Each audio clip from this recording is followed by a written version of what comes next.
Смотрите в программе. Коронавирус за минувшие сутки унес жизни 2 человек в Якутии. Также выявлено 45 новых зараженных. Эпидобстановка продолжает оставаться напряженной. Новая программа «Арктический гектар» ввела в замешательство желающих получить землю в Якутии. В правительстве пояснили, что в регионе участки по-прежнему предоставляют по дальневосточному гектару. Торжественное заседание, посвященное 320-летию Спасо-Зашиверской церкви, прошло в Якутске.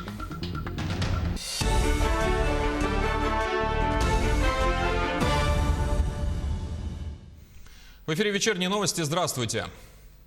2000 литров этилового спирта изъяли у жителя Якутска. 39-летний мужчина приобрел его для незаконной реализации, сообщает МВД по региону.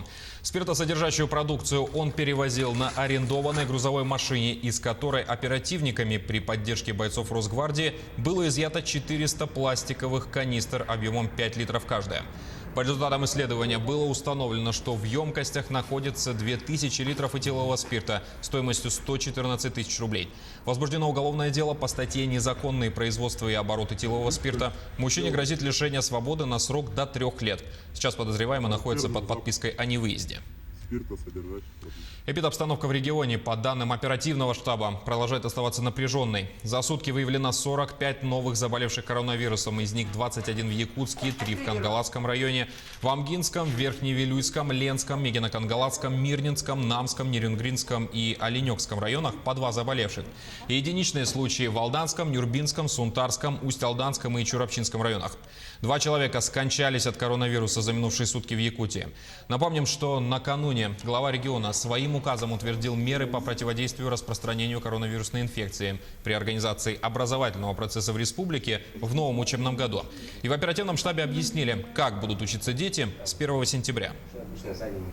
Фактически по традиционной форме образовательный процесс начинается во всех муниципальных образованиях. В тех муниципальных образованиях, в которых по количеству учащихся не являются достаточными площади, соответственно, будет применяться очно-заочная форма. А сама заочная или так называемая дистанционная форма может применяться только в 2 случаях. Если решением оперативного штаба наслега района или республики в населенном пункте объявлен карантин. И может быть непосредственно исключительно дистанционная форма у класса, если в классе выявлен заболевший больной. То есть вот на сегодня такова схема, по которой пойдет обучение в наших школах. Обязательными будут являться также требования по термометрии и по как можно большему разделению потоков детей в пределах одного учебного заведения. С 1 сентября мы планируем к открытию и детские сады республики. Соответственно, с теми же правилами, которые предписывает сегодня Управление Роспотребнадзора республики. О том, все ли готово к началу учебного года в Нерюнгринском районе, расскажет Тамара Игнатьева. Средняя школа номер 2 имени Максима Амосова полностью готова к принятию школьников. Опираясь на требования соответствующих органов, администрация учебного заведения выбрала 2-ю модель обучения. Учебный процесс будет организован в 1 смену. Количество детей позволяет нам рассадить их в кабинеты по школе в 1 смену с использованием ступенчатого метода начала занятий. Начало уроков будет осуществляться в 8 часов, 8:30, 8:50, 9:20, 9:50. Таким образом, все дети будут обучаться очно по традиционной модели обучения. Для обучения школьников ведут кабинетную систему, где за каждым классом будет закреплен свой отдельный кабинет. Также обучающиеся не должны будут пересекаться во время перемен. При этом внеурочная деятельность будет проходить дистанционно. Подобную модель обучения выбрали еще несколько школ Нерюнгринского района. Остальные школы разработали свои специальные режимы работы.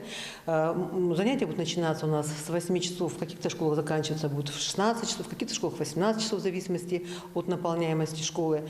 Но на сегодняшний день мы планируем все занятия проводить онлайн в школе.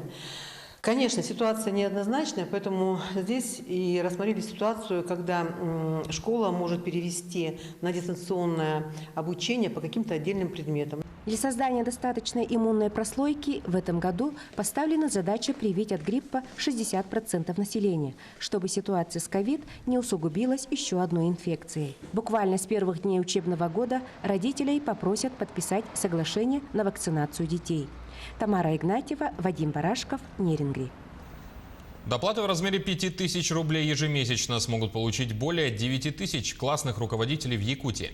Специальную надбавку предложили за классное руководство в школах в связи с большим объемом работы, который дополнительно выполняют эти учителя. Выплаты предложил осуществлять с начала учебного года президент России Владимир Путин в своем послании к Федеральному собранию в январе 2020 года. При этом за педагогами сохранятся ранее установленные региональные компенсации. В правительстве России к 1 сентября подготовят план достижения национальных целей. По словам председателя правительства Михаила Мишустина, проекты необходимо внести в сжатые сроки. До 1 сентября будет проработана структура единого плана достижения национальных целей развития до 2030 года и перечень мероприятий. По словам премьера, его необходимо наполнить понятными результатами, а также четкими сроками их достижения. Глава Кабмина попросил вице-премьеров взять эту работу на личный контроль. Земля в арктических районах Якутии предоставляется по программе «Дальневосточный гектар». Между тем, в адрес Министерства имущественных и земельных отношений Якутии поступило сообщение о предоставлении земельного участка в рамках законопроекта «Арктический гектар» в арктических муниципальных районах республики. В ведомстве пояснили, что данный проект в Минвосток развития предназначен для Мурманской области, Ненецкого и Малоненецкого автономных округов и некоторых других регионов. На территории же Якутии земельные участки по-прежнему предоставляются в рамках программы «Дальневосточный гектар». Жители одного из домов в Якутске столкнулись с серьезной проблемой. По их словам, в многоквартирном здании Каландрашвили 25А 20 квартир занимают семьи, в которых есть инвалиды. Хороший зеленый двор, неподалеку есть озеро и место для прогулки. Но все это стало недоступным. Лестница, ведущая в подъезд, не оснащена пандусом. Да и сам лестничный пролет довольно крутой, и без посторонней помощи не обойтись. На этом беды жильцов не заканчиваются. На некоторых этажах не работает лифт. В основном дети-колясочники, взрослые колясочники проживают, поэтому в первом, во втором подъезде очень трудно продвигаться. Наши дети вообще не ходят, не гуляют, на улице все время дома сидят. Социально нас обеспечили, помогли нам, но при этом вот так вот перекрыли, да, калиточку и сидите. С одной стороны, как будто никто не отказывается, но при этом ничего не делается. И поэтому вот второй год уже таки живем. Я не знаю, это мы второй год, а есть и семьи, которые живут здесь уже несколько лет. В Якутске состоялось торжественное заседание, посвященное 320-летию Спасо-Зашиверской церкви. Встреча прошла в режиме видеоконференц-связи с участием ученых, представителей власти и церкви из Москвы и города Новосибирска. Напомним, Спасо-Зашиверская церковь является памятником архитектуры федерального значения. Построенная в начале 18 века на территории современной Якутии, осталась заброшенной, предположительно из-за эпидемии оспы. Полвека назад ученые бережно разобрали постройку, перевезли под Новосибирск и отреставрировали. Участники торжественного заседания еще раз вспомнили историю города, поговорили о ее культурно-историческом значении как для новосибирцев, так и для якутян. Кроме того, для собравшихся провели прямую трансляцию колокольного звона Спасо-Зашиверской церкви. Роль и значение города Зашиверска в целом освоении Сибири имеет огромное значение.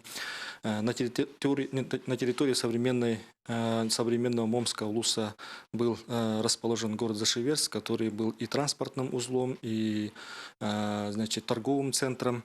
И сегодня, к сожалению, этот город уже прекратил свое существование, но тем не менее историческая память она восстановлена. Восстановлена путем сохранения и создания церкви того периода. И сегодня мы говорим слова благодарности научным работникам, которые организовали исследование этого явления. Помимо этого состоялось торжественное вручение фотовыставки «Зашиверск. От Якутии Музею истории и культуры народов Сибири и Дальнего Востока в Новосибирске».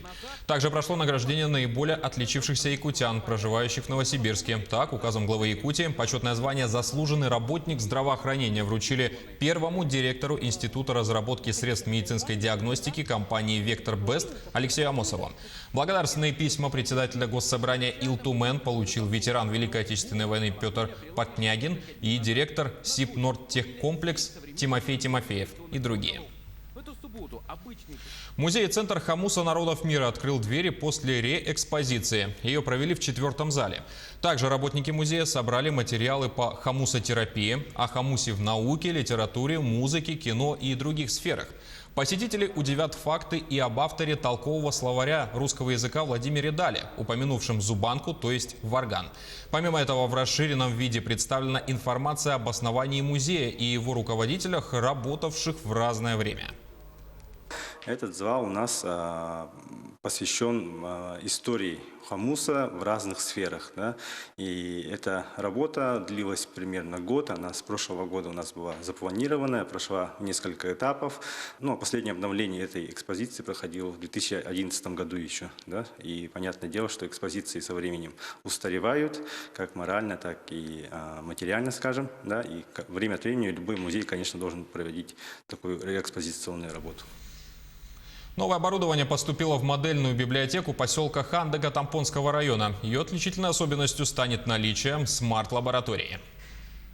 На создание модельной библиотеки из республиканского бюджета направлены средства в сумме 1 300 000 рублей. Свыше $500 000 рублей софинансировала районная администрация. В короткие сроки были приобретены интерактивные стол и доска, виртуальные очки, 3D-принтер и ручки, с помощью которых можно создавать объемные фигуры. Некоторые из наших новых приобретений наши читатели уже смогли попробовать, то есть оценить, что такое 3D-реальность, оценить, что такое 3D-ручка. У нас есть журнал, где мы записываем их отзывы. Отзывы очень положительные, все довольны и говорят, что придут еще.